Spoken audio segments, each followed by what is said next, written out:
This is the Better Ottawa Municipal Panel. My name is Neil Saravanamutu. Today is Monday, the 5th of May. We are here to talk about the last week in Ottawa city politics. As always, I'm joined by Joanne Chianello and John Willing. Hello to you both. Hello, hello. Hello. I've got butterkeep pecan coffee for this episode of the pod. Lord. I know, Why right? do I don't you know what's drink going to this happen. stuff? That is terrible. You're what's all gonna pumped happen. up, right? Right. If I had known you were a flavored coffee guy, I don't know if I could have been friends with you for more than a decade. I'm just saying. My number 2 coffee of the day. Well, Always flavored. Okay, so today's Monday. Everyone have a good weekend? Yeah, great. That was great. Weather was awesome It on was? the sun. It was like Took the train. So did I. Oh, So we will talk about more about Okay. that. What else did anyone get up to? I got up to the Chio ride, the CN ride for Chio. Yep. Mhm. Which Yeah, was that's fun. a great ride. I haven't done that in a long time. I am, training for the 10K run. Ooh. I don't know if you could actually characterize the way I'm moving as running, but I'm going to. I'm going to be in the Tamarack Race Weekend at the end of May because I love that event because I love doing stuff with other people. So I look forward to that. It's just a great. So you could just feel like spring in the air now in the capital this time of And year. smell especially May. I saw like they're getting ready for the Tulip Festival at Dow's Lake. I was down there. So things are really buzzing around Ottawa right now. Yeah, Yeah. great. Nice. Listen, let's jump into it. So a big issue at City Hall this week was around what happens to the revenue from red light cameras. Who knows? Yes. No who one knows. So actually, can we just start? And John, where do most people assume this money goes? All those cameras. Go. Well, let me just say at the beginning before we talk about this, I was at my computer last night while watching the NHL playoffs, trying to go through what exactly, to your point, Neil, where the money has been going and where the understanding of it has been, where it should go. That's a That nice makes any sense. contrast. Like trying to figure out that or watching the Jets score with 1.6 Yeah, seconds and I was going left. But insane okay. watching both. Anyway, so some people would say, like, of course, all the money would go to road safety initiatives because these are road safety pieces of technology. Maybe there's others out there who don't follow City Hall as much. Just assume it goes into one big pot at City Hall and gets doled out every budget cycle. So generally, high level, I think those are the two ideas about where the money goes. And that's what councillors say, right? Or I'm sorry, the first one. Councillors say that this is for road safety.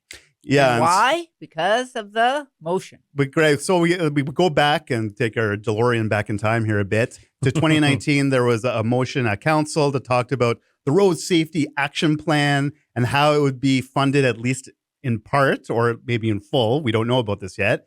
To have a certain amount of money go to road safety initiatives at the city. Now, I had to write down some stuff here to even like work it out in my brain because I couldn't understand some of the stuff, the numbers that weren't written down on paper somewhere. So one of the questions is, out of the reporting that's happened in the news over the past month, suggested that they had $40 million that have come in over the past, 5 years or something like that, through the red light camera program, and it was not going into road safety initiatives. It's been going, a lot of it's been going into general revenue, as it turns out. But what has happened is, and I know I'm kind of explaining this in a very roundabout way, but behind the scenes, city staff said, you know what? We're going to say anything that the city brings in over $11.75 million in revenue from the red light cameras will go to road safety programs. Now, the confusion here is in that 2019 motion, and we were talking about this before the pod, it suggests that all the money, certainly from the new red light cameras that came in from 2020 and beyond, would go to road safety initiatives. Yeah. And I think the bylaw says That's a motion. this Is that motions, all revenue from automated enforcement be allocated to the road safety program. And there's a bunch of stuff in the middle, but yeah. But yeah, so when you hear that, what do you assume? You're assuming everything, not just the red light camera, but the speed camera, the bus camera, everything going forward is going to go to speed safety. You know why people assume that? Because that's what the words say. That is the English language meaning of the words, but that's not city speak. No, because as it turns out, behind the scenes, it was not written down anywhere because the auditor general even mentioned this during the audit, is that they couldn't find any evidence that behind the scenes city staff were saying, you know what, $11.75 million we'll take for general revenue. Anything above that will go to road safety programs. That's what was in the mind of city staff. Can I just clarify one data point here? And that's that when we think about traffic cameras, I mean, most of us just assume it's one big pot, but there's two pots, right? There is red light cameras and there are speed cameras, okay? And in fact, the Auditor General's audit was all about red light cameras only, okay? And it's important to talk about the numbers. So in 2024, the red light cameras netted about $11 million in revenue. The speed cameras netted about $28 million.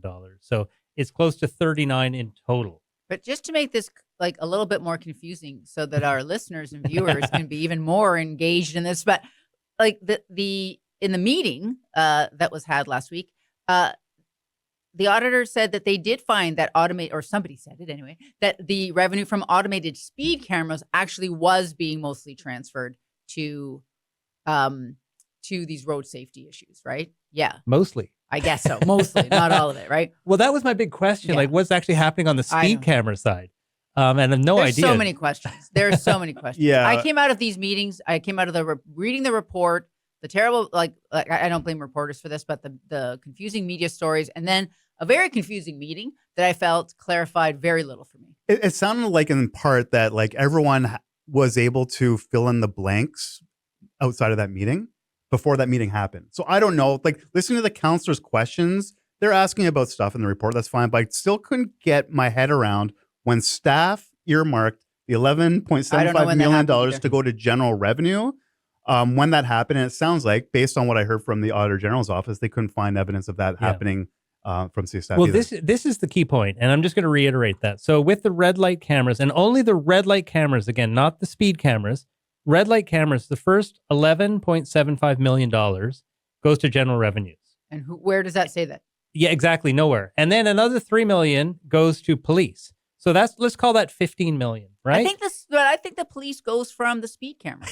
That's what I think it goes from. I don't. Okay, But anyways, the point is that there's this big chunk of money that, okay, let's just call it 11.75. The first 11.75 goes to general revenues.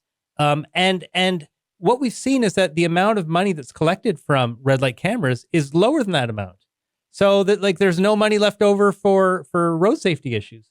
Yeah. So, and the reason for that, according to staff, was because, the pandemic happened, fewer cars on the road. I think people are starting to become aware of where the cameras are in the city. Certainly when we talk about photo radar, I think, I know where the photo radar is. And that's a good thing. And we could talk about whether these technology projects are helpful in doing the job that we intended them to do. But I think it speaks to like the problem of us trying to talk this out is complicated because at City Hall, photo radar, automated enforcement is still, I think it's accepted, but by some questioned still, but certainly in public, the perception in some places is it's a money grab. And do you think that's why staff kept it secret, that they were just holding back almost $12 million for general revenue? I don't know. Like if you listen to what the Auditor General said, they said no one was in the wrong. It's just like this has happened. And also she did say like we found money was being spent on road and safety issues. It's not that like the city was not spending money on it. Yes. It's that it didn't go into a reserve fund, which is also complicated. But she said like they said no, there is money being spent on this. How much? It's very unclear. But so clarity is really important in this conversation, because if there's a perception in the city, but by some, that's a cash grab, photo radar, red light cameras, then City Hall has to make sure this is communicated very, very well. Well, let's ask. I mean, is this a cash grab? I don't know. I mean, the 11.75, maybe, I mean, I am actually for lots of cameras. They're a cheap way to make our streets safer as opposed to hiring police officers because that is what every single councillor hears all the time. They want police to look for speeders and other people who are causing traffic problems. That's not happening. That is not good. So these cameras are good. And so the fact that you say, oh, you know where the cameras are, good, because it means that people will slow down and follow the rules. That is what we want. Well, for 100 meters. Sure. Well, if it's near a school or in an intersection or, yeah, I mean, you can't have them every 2 meters, right? But this idea that money then this is why I don't think it should be secret where they are. I think people should know where they are, especially around school zones. But this idea that now we find out we have no idea, no one can follow where the money is going, that is really bad for public trust, something that the Auditor General's report specifically talked about. And it does make it sound like a bit of a cash grab. I mean, and between us, we're not even agreeing on where the speed camera money goes. I think, the Auditor General did say a lot of that is being spent on, is being transferred to the reserve fund. I did not go through the numbers on that. So how much of it? So yeah, it is a cash grab, but is it a communications failure? Giant fail, huge fail on everyone's part. And it pains me to say this because I kind of have a little girl crush on Natalie Goujon, the auditor, but that was not a helpful report in a lot of ways. It was helpful in that it said things like, there's $10 million of revenue that could have been dedicated to the road safety fund, and we can't find any documentation on how that happens.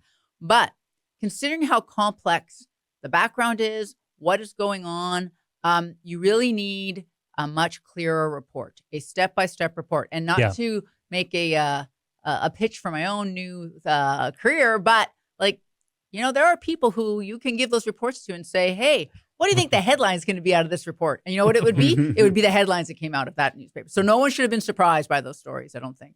No, and this is part of the problem. So all credit to Natalie Goujon, who's putting out reports ahead of time of those meetings. I think that's awesome. In fact, I think I heard her say during the meeting that this is super unique all across Canada. She's the only one who does it. The only one. So and she puts them out about, what is it, 9 days in advance? I think a week at least. A week. Yeah, right? because most auditors will release the report as they present it, right? Yeah. So, once upon a time at Ottawa City Hall, there would be a lockup actually for reporters and councillors where everything would be answered. And so when the stories hit, they're actually have, in a way, both sides of the story, have any clarification on the numbers. The problem with the way the Auditor General does it now, and it's not really a problem, but here's where the hiccup is.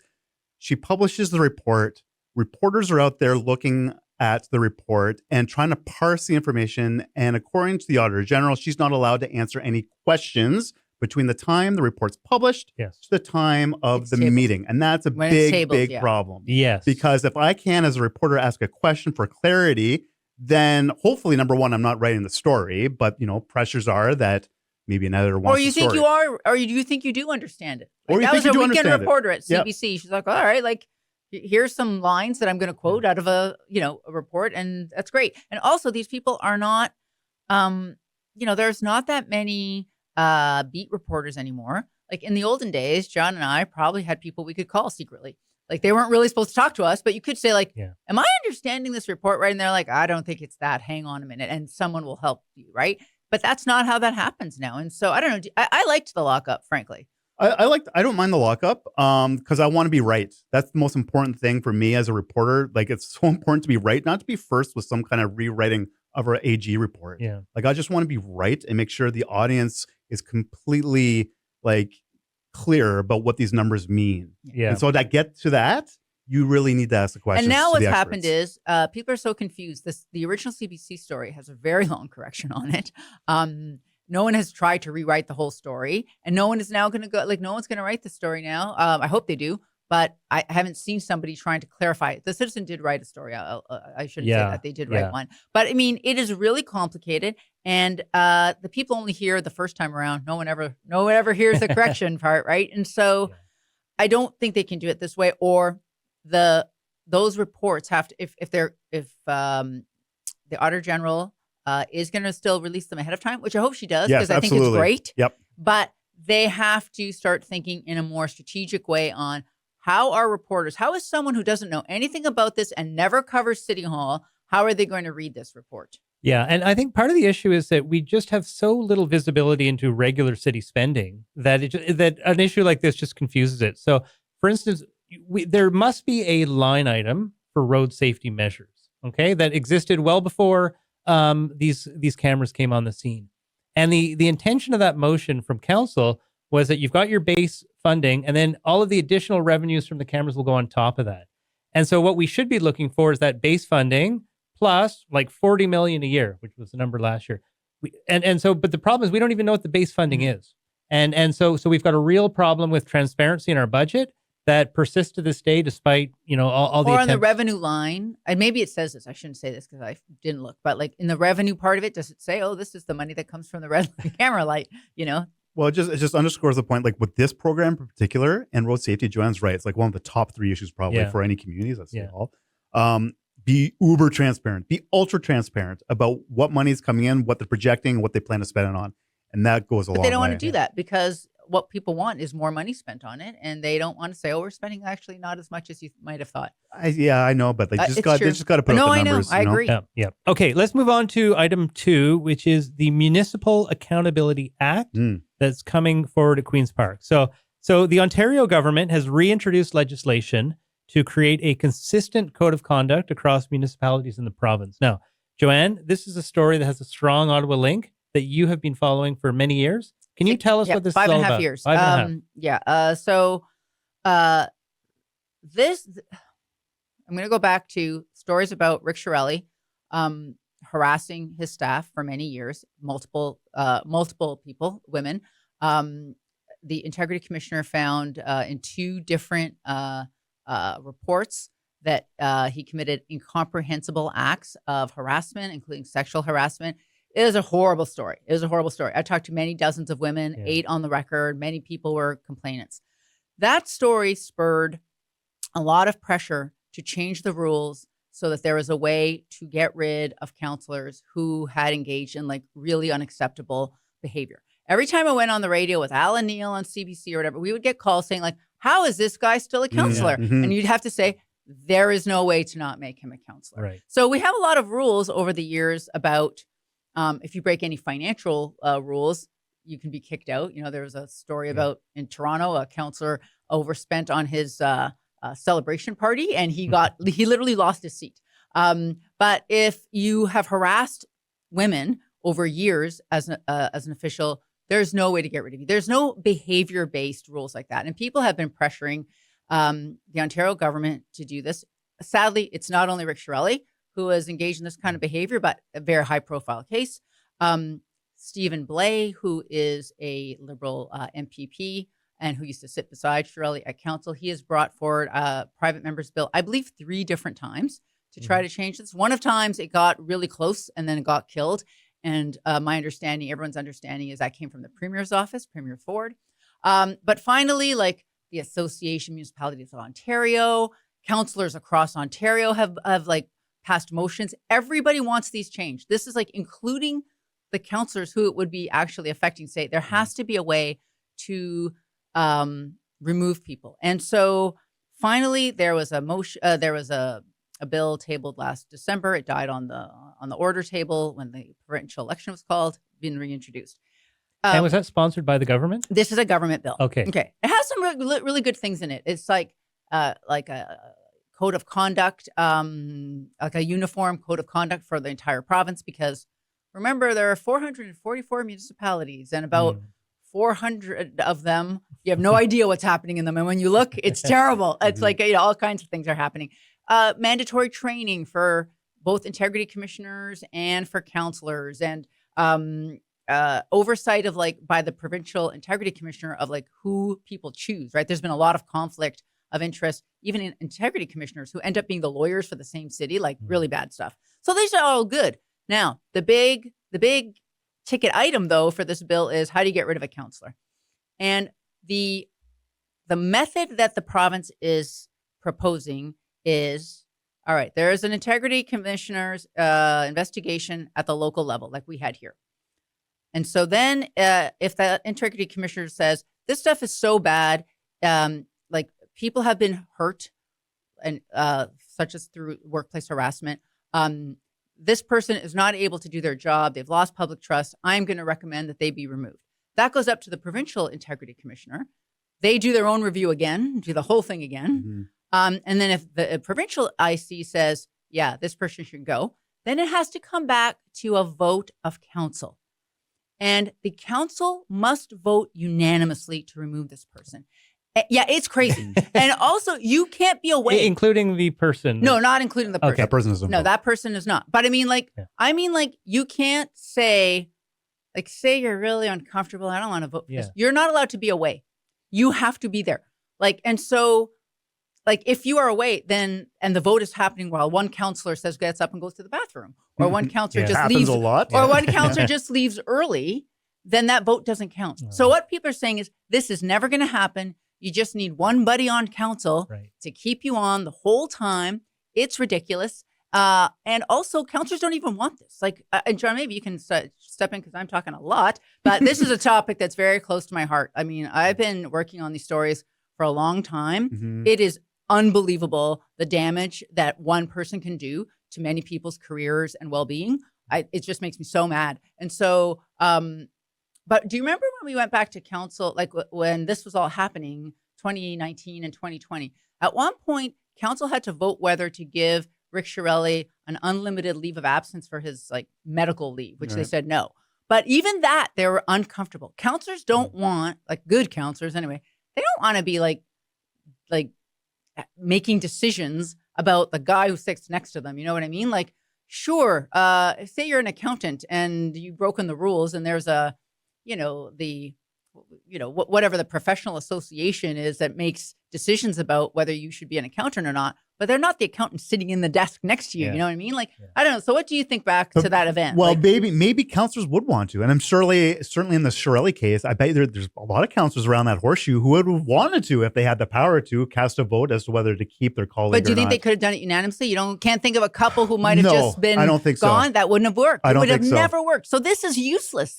Well, I mean, there's more layers to this, right? What's being proposed. You talked and you did a really good job. By the way, all the viewers and listeners, these are the Shirelli case stories that you broke as a City Hall reporter, and we're thankful for that. But I mean, there's a bigger process here that's being proposed to the province. You talked about the local integrity commissioners bumping it up to a provincial. So there's a layer of scrutiny, 2 layers of scrutiny before the next layer of scrutiny, the last layer, comes to the local council. So I think it's better. And I think if it comes to council, they have some assurances that it's being investigated by professionals who have deemed, if it's a really serious violation, that they can make a decision based on that information. So I think that's a little bit different compared to what would have been 6 years ago. But when I think of like, okay, in Ottawa, maybe like if it came to council, I don't even know if it can come multiple times to council. Like say like you don't have everybody there. Can you bring it another time? So in Ottawa, that was a huge, very high profile case. If you'd had 1 or 2 councillors who skedaddled, like people would write about them and shame them, right? I think that's where the tension is. Yes, except that like, again, I don't think people understand what is happening in smaller municipalities. Really bad stuff. And no one's going to actually chase those people down, right? And so it's not, so in Toronto and Ottawa, maybe Mississauga, like some of the bigger municipalities, maybe you would have some transparency. Everywhere else, it's going to make no difference.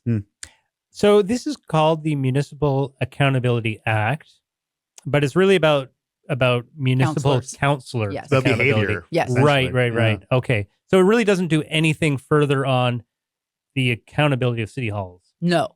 Okay. No, I don't think it was ever meant to. And probably it's poorly named. I think it should be actually Bad councillor act. Yes. Or something. Okay. When we're talking about councillor behavior, surely one of the issues that I do not believe is in here that I would argue probably should is around conflict of interest.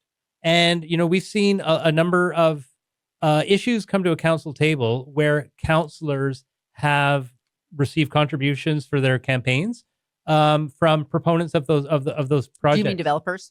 I mean developers, yes. I do mean developers because that is the number one issue. Like that is the largest issue that comes before city councils, right?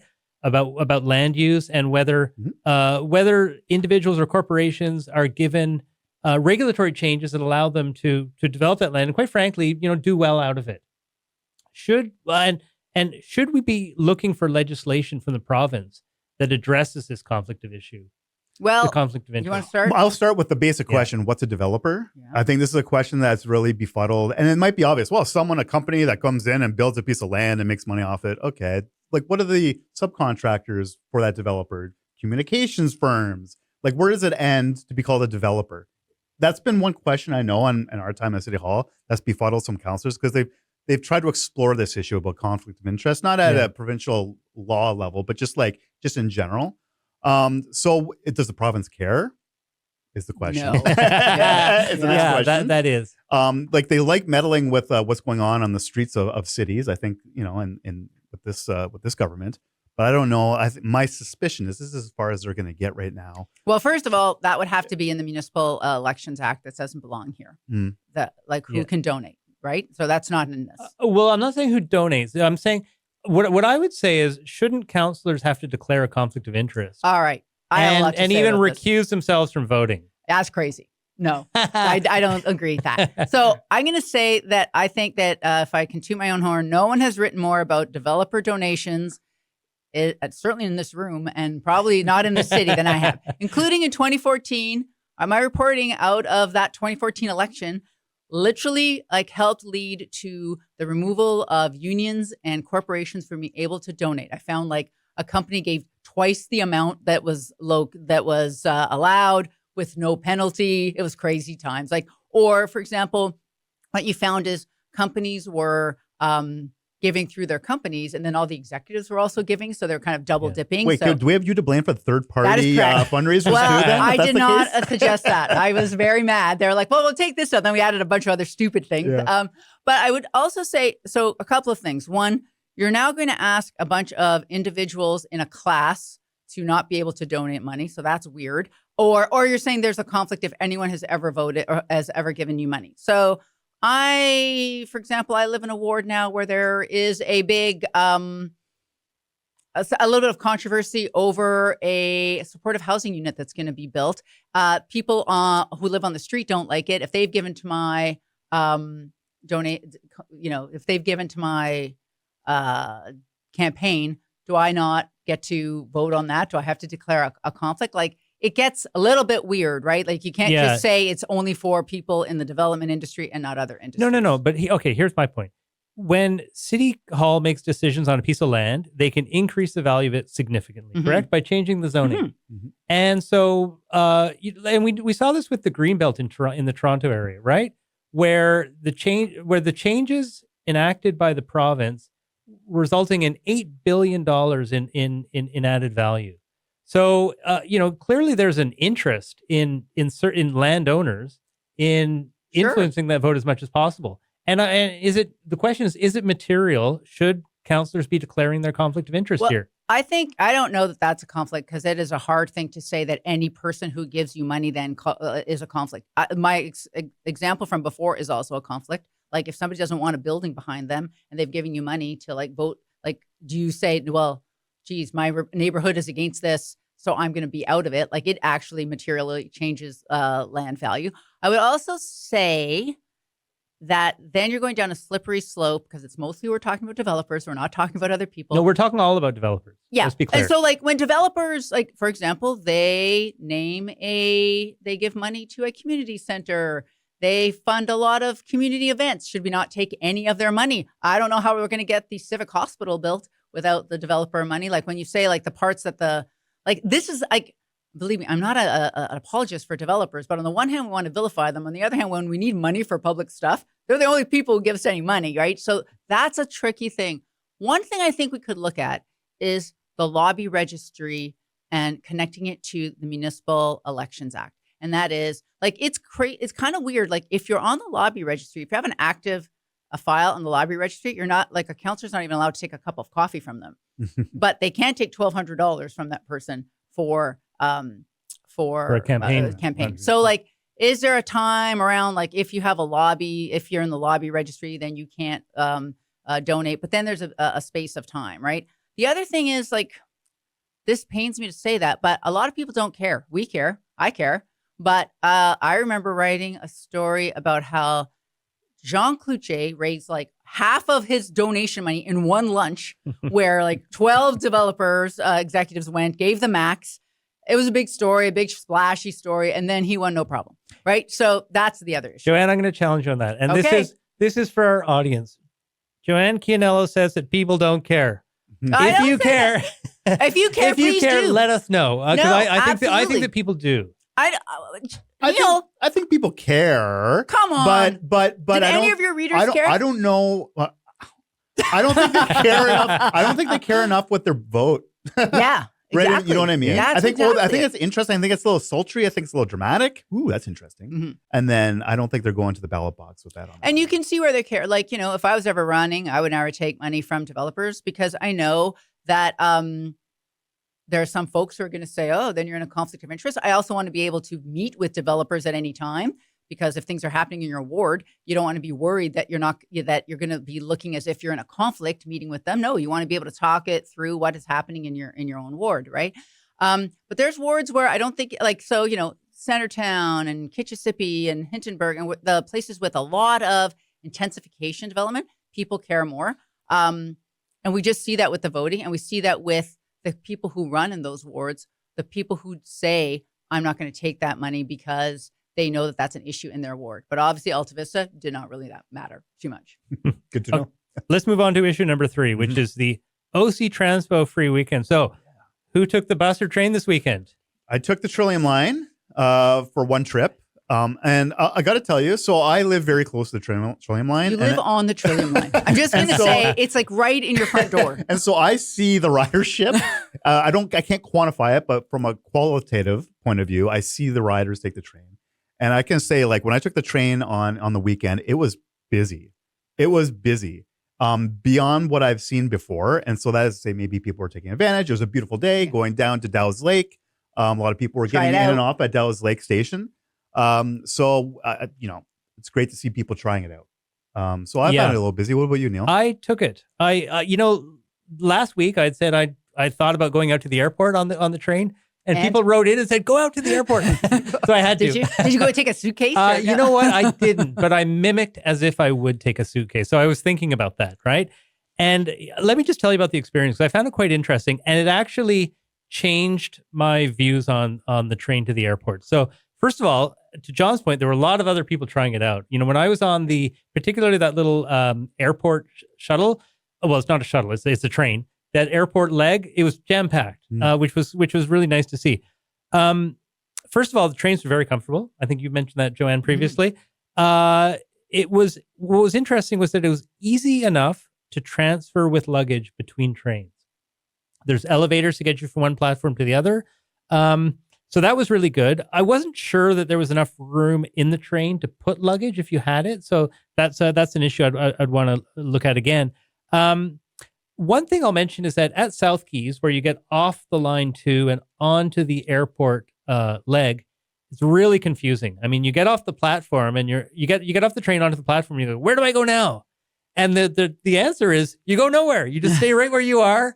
Your train leaves and another one comes up and fetches you. But there should be better signage. Should be better signage. And there were a lot of people in the same boat as me looking around saying, where do I go? That classic look. Absolutely. Yeah, absolutely. Right. Okay.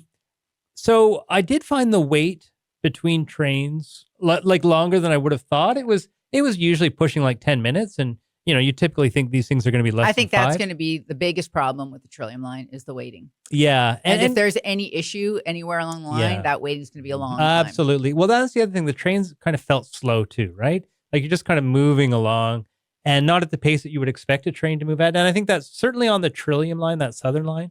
The problem is that we've got one track, and so it has to accommodate trains in both directions. But here's kind of my main conclusion.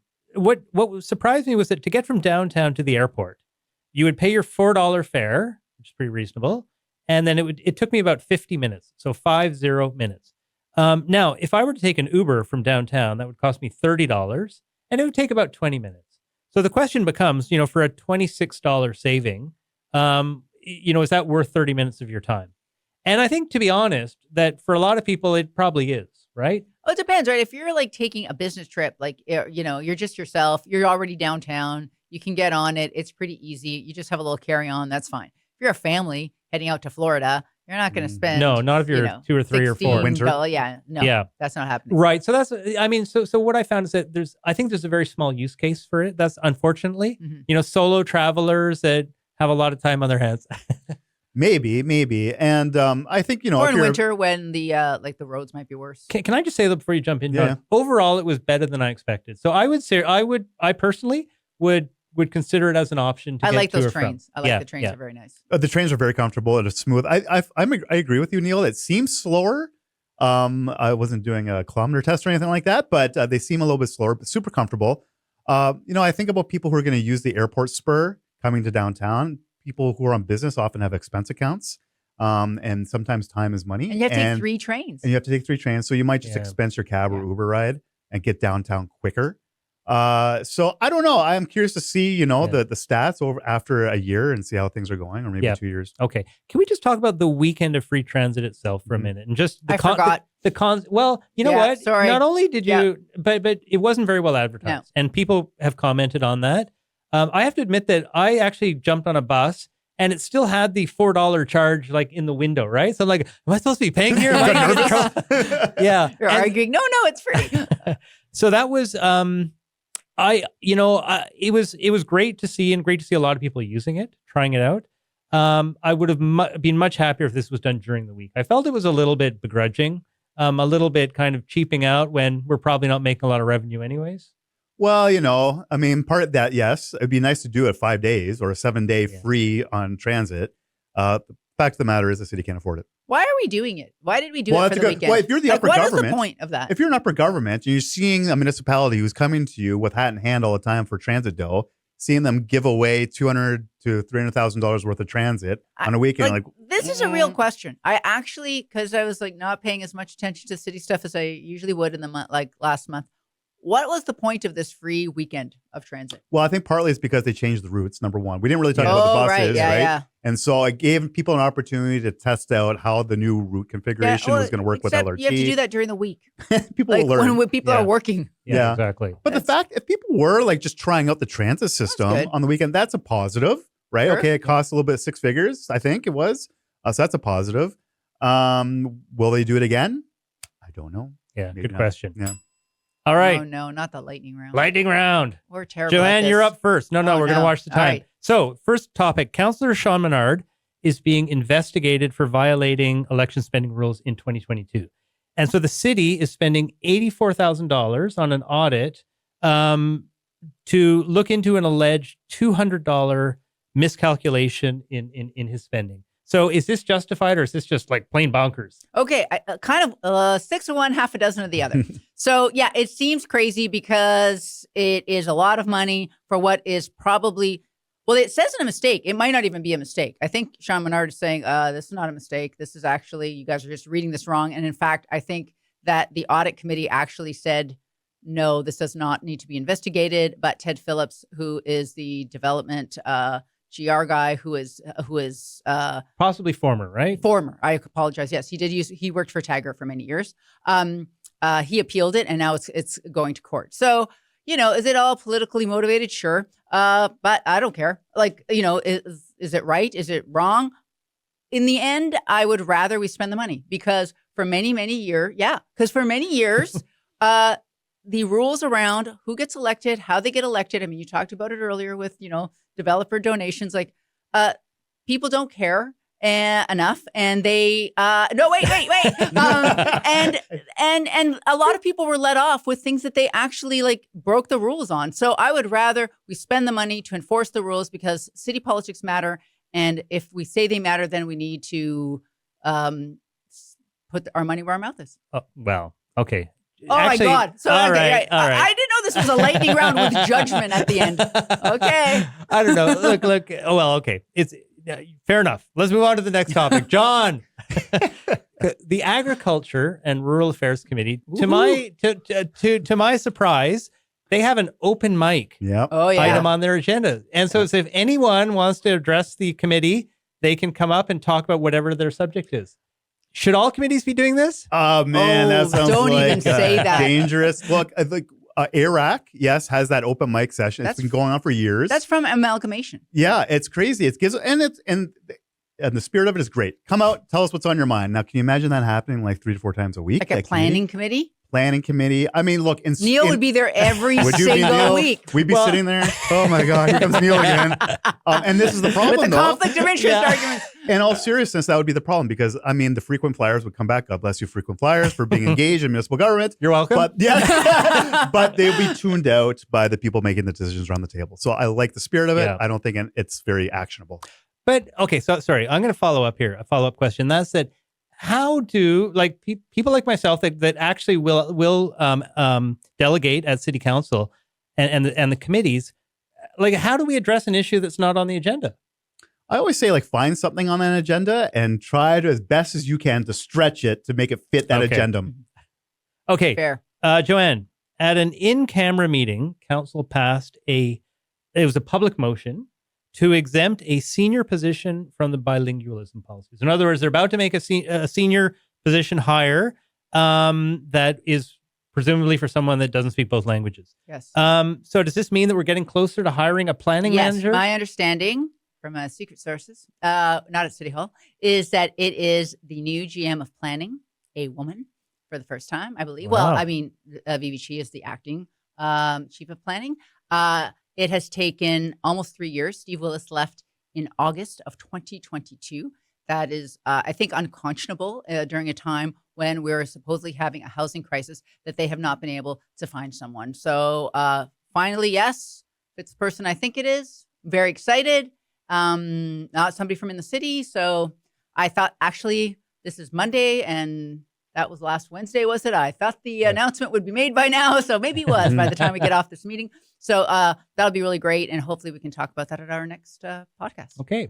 John, so should we be concerned about overriding the bilingualism policy here? No, but this is an Anglophone speaking, right? And so people who are Francophone or maybe they care about the bilingualism issues in the city might be concerned. But look, like Joanne said, we've been without a GM of planning for how long? 3 years. And so at some point, you just need to get people in those positions to lead. And so in a case like this, I think they need someone in there like ASAP was like 3 years ago, but especially now. So yeah, I think we should still be aware of that and look at our senior management. Now, I know in the motion... And make sure that somebody in senior management and planning can speak French. Right, especially maybe an assistant GM or something like that. But the motion also talks about the person who will be in the job will have to take some French lessons too. And that's important too. Right. Okay. Joanne, I want to come back to our previous discussion many weeks ago about Twitter. This is the text I sent you, right? I knew this was going to come back to haunt me. Oh my goodness. Yeah. So yes, that's right. You said, I'm having second thoughts about this.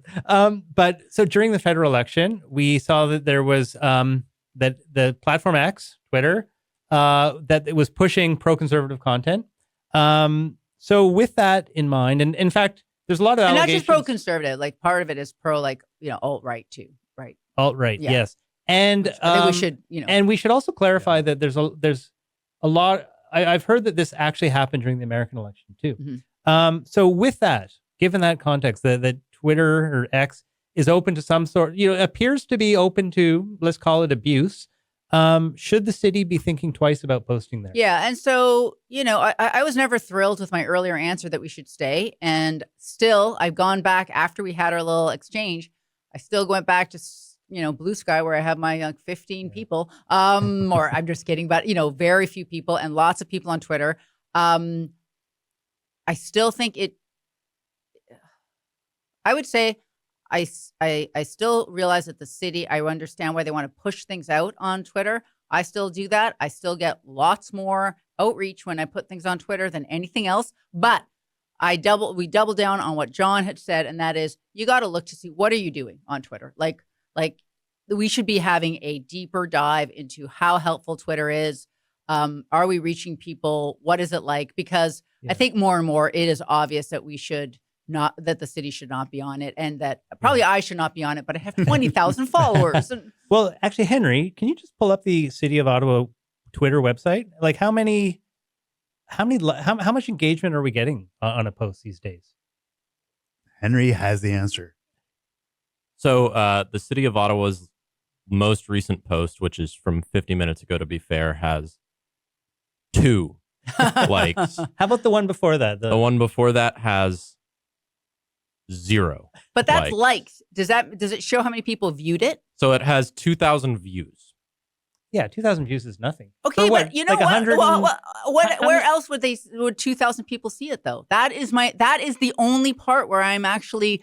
I think the only bit where I'm worried about leaving Twitter. I think the answer then is you just get off all social media. Yeah. Like we can talk about Facebook. Is that any better? No, that's terrible. Is it? I mean, Blue Sky. This is just the honeymoon period. Yes. Who knows what's going to happen there? Because when everybody gets off Twitter, then it'll be moved over. But like quickly, like what if we just got off social media as a city? If you want information, come to the city website. A lot of people have if you have Twitter, you have the internet in some capacity. We could also just spam people on their phones. Like if there's a really important message. Like no, I'm not kidding. Yeah. I heard from Yasser Naqvi 25 times. Like I think the city could call you a few times. Like Don't forget to pay your taxes. Maybe you control the message if you just rely on people. Yeah. If you're updating, I'm the actually website. more comfortable with that because I just don't see that there's another platform to go to that even if it's better now, it's not going to stay Right. better. Well, Substack. Well, there's Substack. Well, we could talk about Substack too, but I don't think we have time in the No, lightning we do round. not. Okay, listen. That is it for this week. So That is longer than we've ever gone. I thought it was going to be 20 minutes this time. I have to say that every week. just very briefly, looking at next week, I had a look at the council calendar. It's very light, extremely light. Did you guys have a chance to look? Did you notice anything of any interest? What if we say no? Isn't it bad if we say nope, No. nothing happened at City Hall? Nothing. But look, no, but 'tis the season. We're coming up to, usually council takes a down gear as we get closer to July. So Mhm. I always, when I was covering City Hall, looking for reports to come in through June, they're trying to get some decisions made. And we're looking for ahead to the 26th budget too at this point. Yes. Okay. So I think this is a little calm before the storm. Yeah. June is always a bit controversial. Okay. So we should expect something I- to flare up. Oh, maybe. Or I don't know. Yeah, To be okay. honest, this council Yeah. never does really that much. Yeah. So I don't think it does. Well, on that note. Yeah. I'm just saying. All right. Send your email to, send your tweets to. Yeah. All right, Henry, can you bring us over here, please? All right. So that's it for this week. Actually, in 3 weeks' time from now, we will be doing a live taping of the Better Ottawa Municipal Panel podcast, and we hope that you can join us. That will be on Tuesday, the 27th of May in the evening in downtown Ottawa. If you want to get tickets, you can find them at betterottawa.ca. We're always keen to hear from you, so please leave us a comment. And even better, if you're on Apple or Spotify, if you could rate us and give us a ranking, that would be fantastic. I'm happy to report we are on both of those platforms a 5-star podcast Woohoo. from the 10 people that rated us. Heyo. All right. There's 4 of us in this room. So We'll buy you all a drink if you come. No. So I know a lot of people don't bother to rate, but if you could, we would really appreciate that. I want to thank our panelists, Joanne and John. I would like to thank our producer, Henry. Good job, Henry. And I would like to thank all of you for joining us. We will see you next week.